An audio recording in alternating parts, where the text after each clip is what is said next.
मंदिर मालिनी पवित्र ओडिशा माटी रे गोटे छोट छुआटीर दुख शुणा मुख्यमंत्री ठारू नहीं पुलिस प्रशासन एवं मीडिया क्या पाखे भी समय नाई ना जाणी शुणिकी अणदेखा कराशार मान्यवर मुख्यमंत्री श्रीजुक्त मोहन चरण माझी सार को मो परिवार नमस्कार करुचु। सर आपण को भेट होगा आम दुई दुई थर जाइए निराश हो फेरीचु। सोशल मीडिया आपण को दुई दुई थर वीडियो पठेचु कि किसी सुफल मिली ना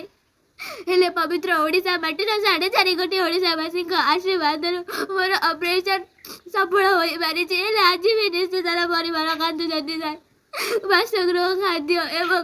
पाठ पढ़ा पाई मो बापा माँ 2 जन जाक रोगाग्रस्त भौणी भिड़ई घर पड़ी रही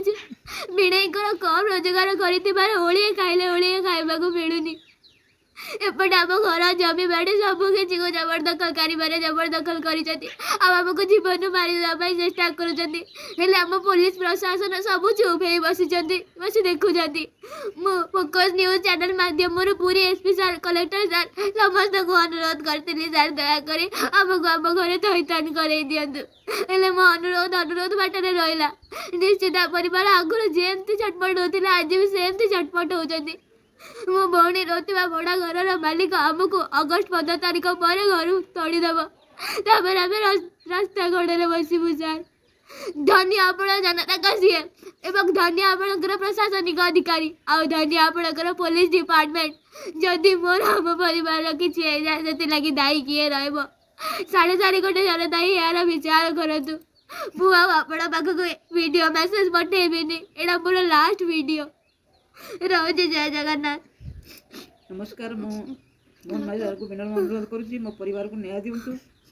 मो परिवार को न्याय दिंतु मो पिला पाठ पढ़ी पारानी मो संसार भी दुखर संसार मो दुख क्या कह सार मो दुख तो अनेक दुख सार मो झी घर पड़ रही घर मालिक अगस्ट 15 तारीख घर बाहर करदेव सार जीव को आने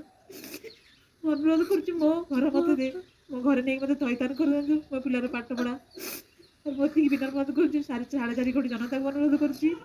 मो संसार को रक्षा करूँ ना अगस्ट 15 तारीख घर मालिक बाहर करदे आम जीवन निश्चय जगन्नाथ को साक्षी रखिकी आम जीवन सब परिवार आत्माहुति करूँ सीएम सार विनम्र अनुरोध आमको दया करतु जय जगन्नाथ।